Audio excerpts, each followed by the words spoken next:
Parfois, j'ai des personnes qui m'attaquent, qui me critiquent en disant que j'ai des amis de tous bords et que je devrais pas être comme ci, comme ça, etc. Alors, je voudrais un petit peu m'exprimer sur ce sujet. Il faut savoir que moi, en tant que spiritualiste, en tant que swami, je ne peux pas discriminer. Je dois voir la vérité. Et puis mon expérience m'a amené aussi à réaliser que si j'avais eu des gens qui m'avaient aimé, qui m'avaient aidé, j'aurais pas été aussi loin dans cette violence et cette haine. Car en méditant un petit peu sur cette vie, je me suis aperçu que cette haine, elle avait grandi en moi, elle avait atteint un état démesuré parce que finalement, je recevais tout le temps de l'opposition. Des gens ne m'aimaient pas, me détestaient. Alors ils ne me le faisaient pas voir parce que sans ça ils prenaient un coup, c'est sûr. Mais ça se sent quand on n'est plus aimé, quand tout le monde vous rejette, quand vous vous retrouvez simplement un petit noyau de gang. Et ben finalement vous voyez des ennemis partout et vous devenez un petit peu paranoïaque.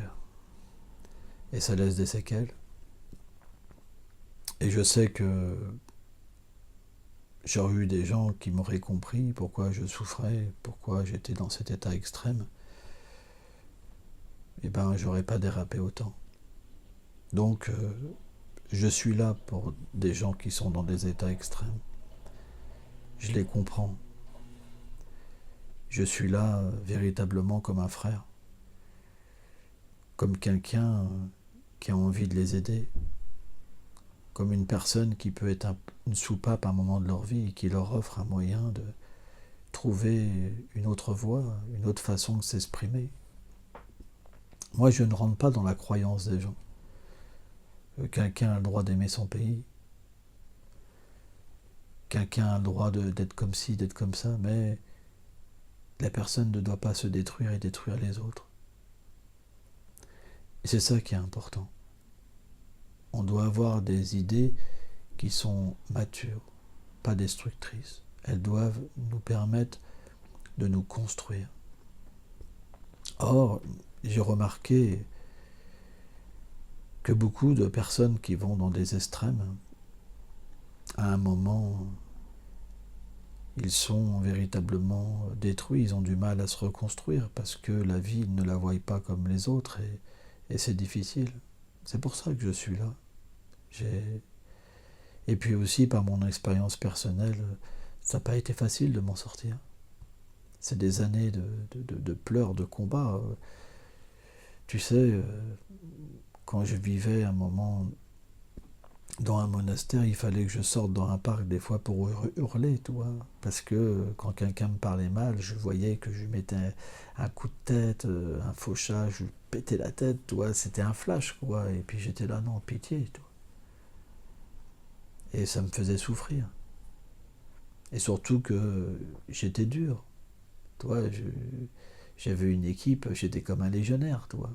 Et ça me faisait souffrir.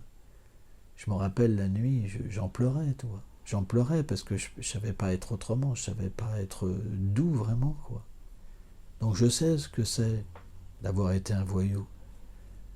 Je sais ce que c'est de faire du mal aux autres. Et je sais ce que c'est la difficulté de changer. Je l'ai vécu. Je me suis battu avec ma haine. Je me suis battu contre cette violence. Et je me suis battu pour développer des qualités. Ça a été un véritable combat, c'est pas facile. Donc, je les comprends. Je veux les accompagner, je veux les aider. Je suis leur ami. C'est mon devoir. Et quand je vois les gens qui ne comprennent pas, je trouve ça normal, bien sûr. Mais ce que je veux leur dire, c'est quelque part, s'ils sont en contact avec moi, c'est qu'ils ont déjà changé. Parce que quand tu as vraiment la haine, c'est vraiment... Tu peux pas accepter un gars comme moi. Quelqu'un qui prône l'amour, qui prône la paix. C'est difficile. Tu te fous de sa gueule. Tu dis, regarde ce gars-là, c'est un fou. C'est seulement leur argument à ces gens haineux. Ils pensent que c'est une faiblesse. Mais qui se battent contre eux-mêmes, ils vont voir, c'est dur comme combat. Moi, je l'ai fait. J'ai tapé sur des gens. Et j'ai essayé de contrôler ma colère. Eh bien, je peux vous dire, c'est dur de contrôler sa colère. C'est dur de contrôler ses paroles. De changer de vie, c'est dur. Mais quand tu fais ce combat, alors tu te sens vraiment fort. Parce que tu peux après tolérer toutes les situations. Et dans cette circonstance-là, tu peux vraiment être un ami et accompagner les gens jusqu'au bout. Tu es prêt à te sacrifier. Pourquoi ? Parce que tu gagnes un gain qui est incroyable. Les gens après, ils te respectent, ils t'aiment. Et les liens, ils sont tellement beaux et tellement forts. Ça vaut le coup de se battre. Ça vaut le coup de se faire critiquer. On s'en fout. Ce qu'il faut, c'est de devenir des bonnes personnes. On en a besoin. C'est pourquoi essayez de comprendre la spiritualité. Un spiritualiste comme moi, il n'a pas d'amis, il n'a pas d'ennemis. Il voit simplement la réalité chez les gens. Il voit la beauté des gens. Tout le monde a une beauté. Un voyou, il a le droit à la beauté, il a le droit au respect, il a le droit d'être considéré, il a le droit de changer. Moi, je crois à ça. Je ne condamne pas les gens. Parce que quand j'ai été condamné, finalement, c'est ce qui a fait que je suis descendu tellement bas.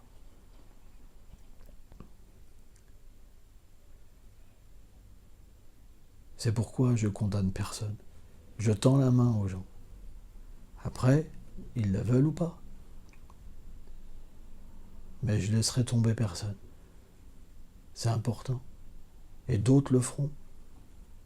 On doit ensemble s'unir puissamment contre la haine. C'est important. On doit devenir des frères. Il y en a qui font des armées pour la haine. Pourquoi on ne ferait pas une armée pour l'amour ? Pourquoi on ne serait pas tous ensemble pour prêcher un message positif ? Avec des gars tatoués, avec des gars qui ont été les pires. Pourquoi pas ? C'est ça qu'on veut. On veut faire voir qu'on peut changer et qu'on peut aider le monde. Qu'on n'est pas simplement des rejetés, des gars que personne ne veut. Bien sûr, si on continue dans cette haine, c'est ce que les gens vont penser. Mais on peut les surprendre. Et on peut devenir même meilleur que tous ces gens. Tu sais, quand j'ai été en prison, quand j'ai fait des conférences dans les prisons, j'ai été vraiment étonné. J'ai vu des gars qui étaient incarcérés, mais je leur ai dit en fait, vous êtes plus libres que les gens qui sont à l'extérieur, qui sont enchaînés à tellement de choses et qui souffrent. J'ai vu vraiment des gars qui avaient tué des personnes, mais qui étaient devenus zen, qui étaient en paix. Et ça nous appartient. Ils peuvent nous oppresser, nous enlever tout, mais la paix intérieure, la vie intérieure, personne ne peut te la prendre. C'est ça notre force, la vie intérieure. Et c'est ça que je veux amener cette possibilité que chacun l'ait. La vie intérieure, personne ne peut vous la prendre.